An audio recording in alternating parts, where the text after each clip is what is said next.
You know, I said at the top of the show that it wasn't quite Conor, but I got to be honest, and I'm not just saying it. I promise you, take my word for it.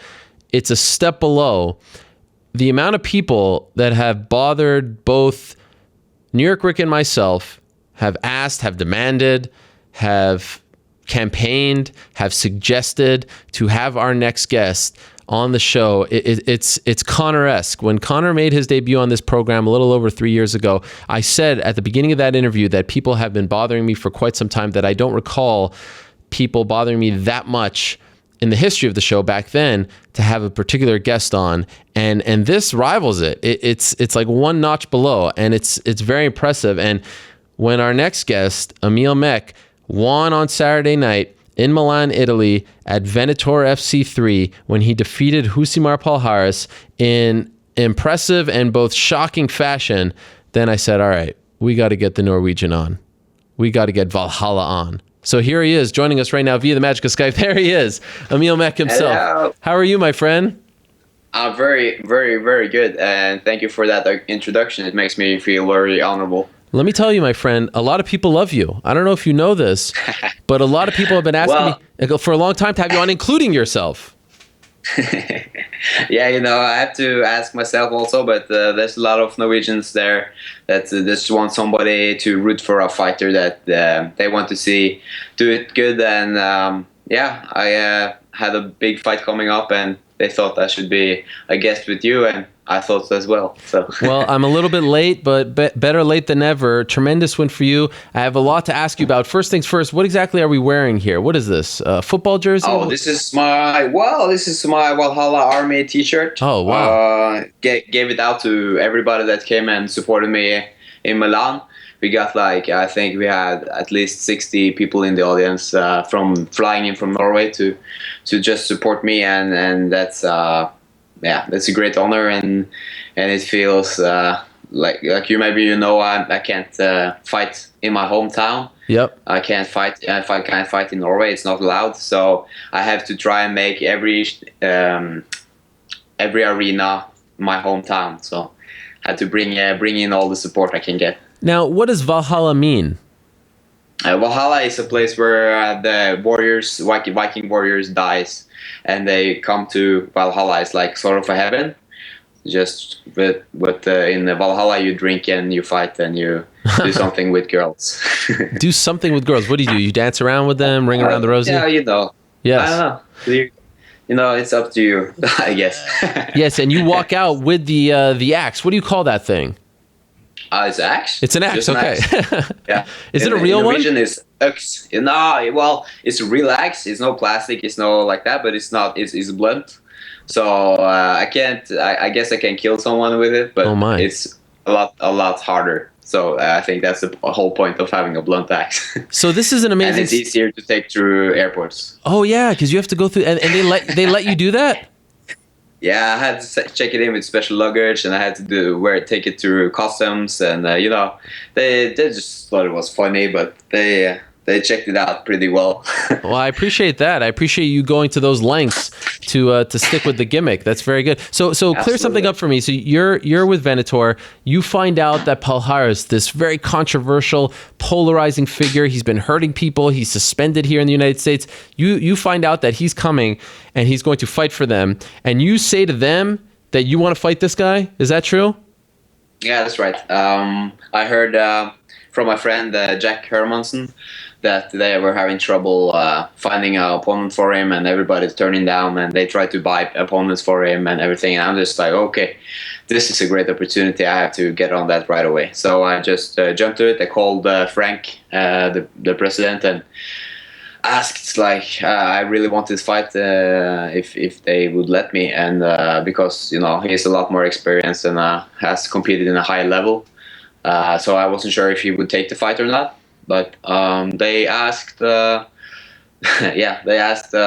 Polaris Camp, and they go back to him, and they said yes. So the fight was on all of a sudden. So well, what do you think? Do you think he knew who you were? Do you think he had any idea who you were? Do you think he said, I'm going to go over there and beat this guy he's on in the UFC, just going to smoke him? I had no idea actually. But if he's a smart fighter, He definitely will check me out. Yeah. But I don't know. Maybe he just like, okay, he's 7-2. Man, he's probably something. But I will take him down and rip his leg off. So obviously, I mean, you're a great fighter. You've got a great look. You've got it all. But honestly, now that the fight is over, you don't have to sell it. Yeah. In the back of your mind, were you not thinking like, holy crap, what am I doing? This guy has broken legs, the arms. I mean, he's eye gouged. Were you not a little nervous as to what he's going to do in the fight?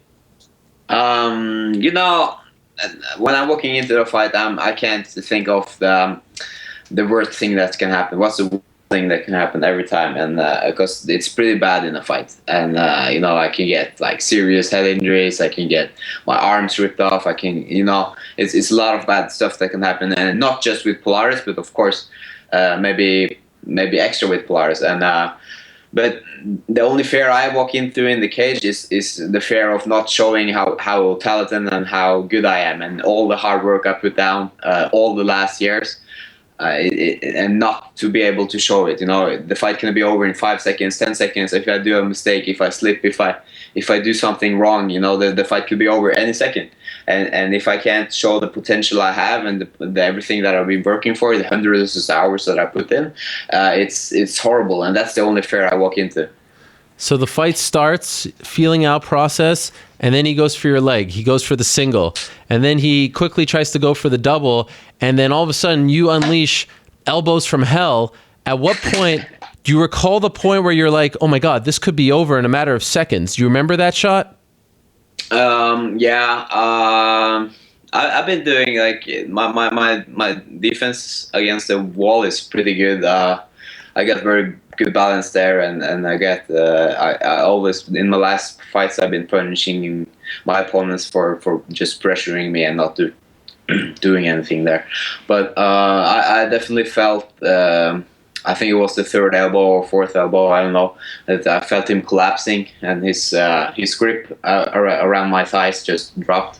So I took his back and I continued the pounding. So amazing. What a feeling. And that celebration, like I said on Twitter, I'm not sure what I was more impressed by, the celebration or the finish. The celebration was fantastic. And you know, Capoza on Twitter put together this video of the Karate Kid music. I mean, it's just fantastic stuff. Have you ever experienced anything like that? The pure elation that, I mean, it seemed like you were the happiest man on earth there.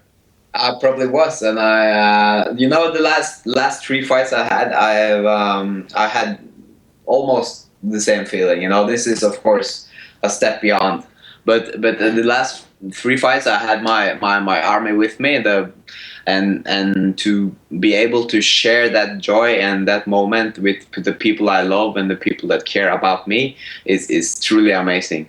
And right there and there, if I die the second after, I'll be happy with my life. You know, it's just a truly euphoric feeling, and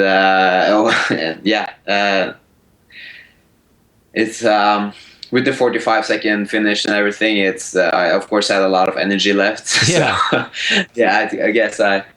I guess I just let it all out, and after that I just completely deloaded. It was a very crazy feeling. I just ran everywhere, screamed, shouted, hugged, and then I just had to sit down and just, what the hell just happened now? Were you able to come down? Are you still not down yet? Like, how do you come down from a moment like that? Well, like I said, I with all that build up and all that things and everything, emotions and people watching and everything, and to be able to do something this big and this great, it completely depleted me. I was just like empty. I was almost empathic. Wow. I didn't feel anything. Yeah, it was very strange, because usually if I win fights and I could go out for 2 hours and just like, oh shit, whoa, I'm the king of the world, I can take everybody, and whoa, it doesn't matter, you know. And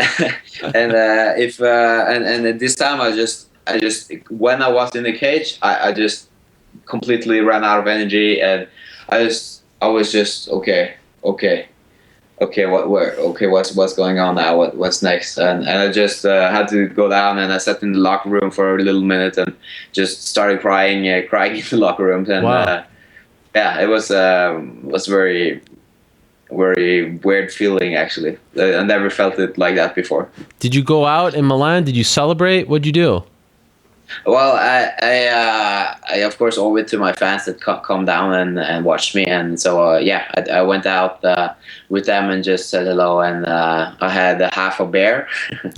Just a So half? yeah, just a half, and I tried to go to bed, but I couldn't sleep for yeah, I couldn't sleep at all. So I was just up all night. Like, yeah, I was actually twittering you too. Yes, that's right. Yeah. I was And, wondering. I couldn't sleep. Yeah, I couldn't sleep. I just like okay, everything, and it's just the one thing is the thing that's happening in Norway with all the medias and stuff like that, but also like the MMA community just Yeah. so yeah, and for me that was that's an important moment for me, very important moment for me. It's amazing. What's the reception? Because I've seen like you've been on morning shows in Norway. Like I said, your fans are very loyal, tweeting me. When we said that you're going to be on, a lot of them, putting it out there that you're going to be on at 9:50 local time.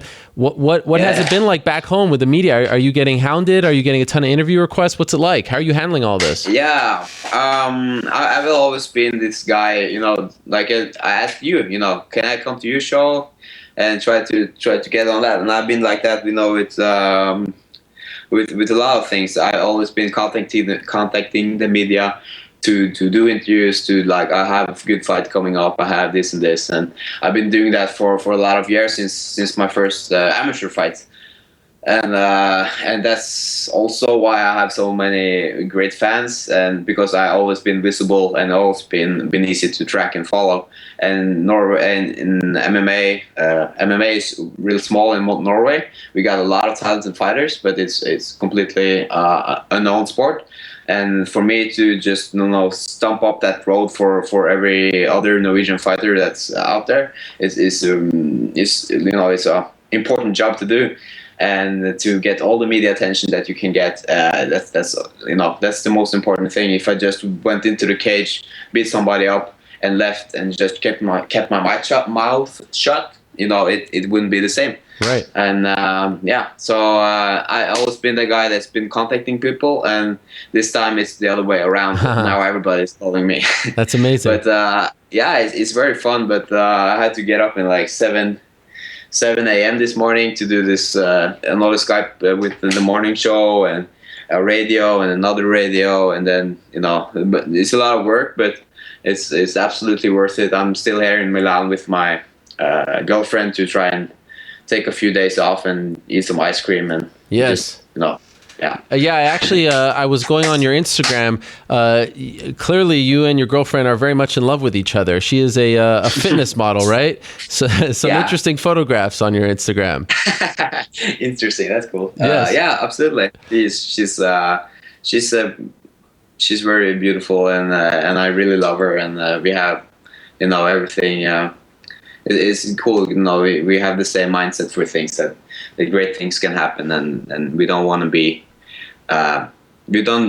just like everybody else. We want to stick out and do a lot of good things. Well, as far as couples are concerned, I mean, you guys might be the most in shape couple I've ever seen in my life, between your abs and whatever she's got going on. I mean, it's pretty darn impressive. Not a lot of cheat days in your household, right? Not a lot of pizza and ice cream.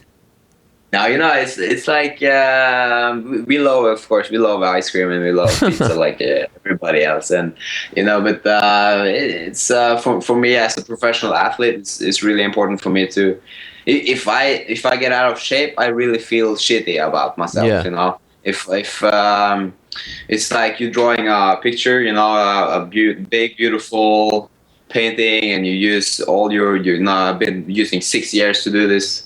It's really good, or really nice details, and everything is beautiful. And then after a fight, you just take a trash of painting and just throw it on it, and then you fucking ruin everything. And you don't want to do that the whole time, because then you feel like shit.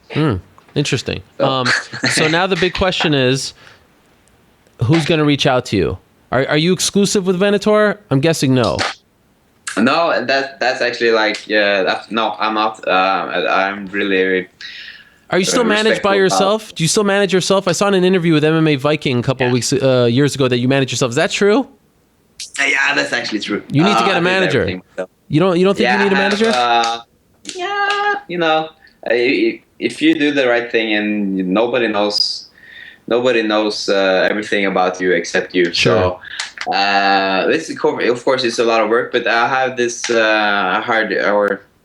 I signed with the management now, a Norwegian one, just it's January. Okay. So, but still the fight part I do myself. So now I get a little help with some sponsors and stuff, but the fight part I still do myself. But we have a cooperation there, and the friends where and I really respect what they're doing because they just told me and they told my friend Jack Hermansen from Norway that also won his fight, his 8th straight fight, and he like, I don't want to see you anymore. I just want you to go to the UFC.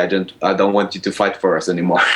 and they just want the best things for the fighters. They are really So has the UFC really, contacted fan you? of the sport. Have they contacted you yet? Joe Silva sent me an email and they congratulated me on the win. Oh. I haven't wrote him back yet. I haven't had the time, but What are you waiting for? You haven't had the time. Yeah, but I can't just reply and say, "Hey, nice, thank you." Now, what can I fight now? Right. I had to make something beautiful and nice to say. Okay. But I have a sheet now that or drafts that I'll send it to him right after we do this. Wow. Have other organizations reached out? I feel like they all want. Yeah. Yeah. And the tweet you sent about the World Series of Fighting, they also reached out and they asked me to do a fight for them and maybe for a title and so I'm probably gonna talk to them also, and ONE FC also contacted me and some other organizations. So Bellator as well. I mean, if I'm an organization, I haven't heard from Bellator yet. Come on, but slipping. Yeah, that's slipping, man. That is great. It is good to be you. Yeah, it's absolutely is, and I don't think I don't really think I've really understood what's happened now. And sometimes, like right now, I'm like, okay, I'm actually sitting and talking to you in the biggest podcast in the States or probably in the world. I don't know, but like one of them, and it's just like moments like this that I have to savor and appreciate. And a friend of mine made this big, great highlight movie thing, and I just burst into tears and like, wow, I just actually did this stuff, and this sounds like I cry a lot, but I really don't. I like it. The last few days I've been. You're a sensitive Viking. Yes, I like that. At the right time. By the way, do you think that this win was big enough to get the sport finally legalized in Norway? Do you feel like it could have that impact? We got this rule by the king. It says that you cannot arrange a competition where knockouts are allowed. And we have this great boxer who actually boxed Holmes back in the day. Okay. She won too, but she's a great Norwegian boxer, and they just legalized boxing in Norway. So now it's except boxing, and the only reason that I do that is because of the profile they have in the sport. Norway really loves their athletes, and I want to be that figure and that person that can take and illegalize the sport and give the Norwegian fans somebody to root for and somebody who does it great in the world class as a world class fighter, and I think when I do that, and now I'm definitely in the right track of it, I want to be that guy, and I definitely think that not this fight did it, but a few fights more, absolutely. I think it's possible. And by the way, did you ever think this way? Like, he has been very controversial. He has hurt people. And some say it's, subconscious, whatever. Those are the facts. Did you go into this fight saying, like, I'm going to do this for all those fighters. I'm going to prove to this guy that you can't be this type of fight. Like, did you think of it that way, or is that too big? The fun thing about fighting Palhares is that everybody wanted me to win. And I don't think that everybody thought I would win. Luke Thomas said, like, I don't know if you're going to win, Emil, but I'm rooting for you. and the thing that everybody was rooting for me, I really appreciate that. And, I'm a fan of the sport as well, and I'm watching all your articles that you write about the Palhares thing, and I comment on the shit, and like if people write me shit, I'm like, okay, I don't know about that. I think I'm gonna do better than what you're thinking. Like people, oh, he's gonna lose his leg. Oh, no. And I'm like, no, I don't think so. And everybody's like, haha, he's coming, and then gets a lot of likes. So it's fun, but so yeah, I just I really wanted to beat him, and I believed in my heart that I could do it. I would never ask for the fight if I wouldn't believe that I would actually have a chance to win. And I didn't want to hurt him for all the other fighters that he was hurting. It's not like that, but if he would have hurt me, I would have a different opinion about that. But I stopped the fight when the fight's over. I didn't have like, okay, he's gonna get 3 extra punches because he hurt somebody else. But I guess that would be fair, though. By the way, he's saying that you hit him in the back of the head. That's why he got knocked out. That's what he's saying in Brazil. Have you seen this? There were some. No, I haven't seen that thing that you were talking about. But right after the fight, he was complaining, and the referee checked him out, and he said that it was fine. And was it? Oh my God, what's his name? Was it Chiesa that commented? Yes. No. Yes. Oh, was it? Yeah. Yeah. And he also watched the replay over and over, and they said, okay, this is completely fine. And but I was worried for it just for a second, and oh shit, is this gonna be another one of those no contests? Yeah. And I was just scared to life that would happen, because I had one no contest where I actually knocked the guy out, and it was just it's no fun. It's completely legal, and I've seen the clips myself, and it's just it's just at the spot where you're supposed to hit, and there's no 9 to 12. No, was it 6 to 12? Yeah. No, 6 to 12, and it's no behind there, and I did everything that I did everything right. Well, congratulations, my man. I'm happy that we finally got you on. I'm happy that we got you on after the win. What a great story this is. And by the way, Emil Meek, right? I said your last name. Some people call you Meek. It's Meek. Yeah, it's actually Meek. It's completely right. It's Norwegian. That's right. That's good. Yeah. Congratulations to you in the Army. Very happy for you. I'm looking forward to seeing what you do next. And again, enjoy the win. Try to smell the flowers.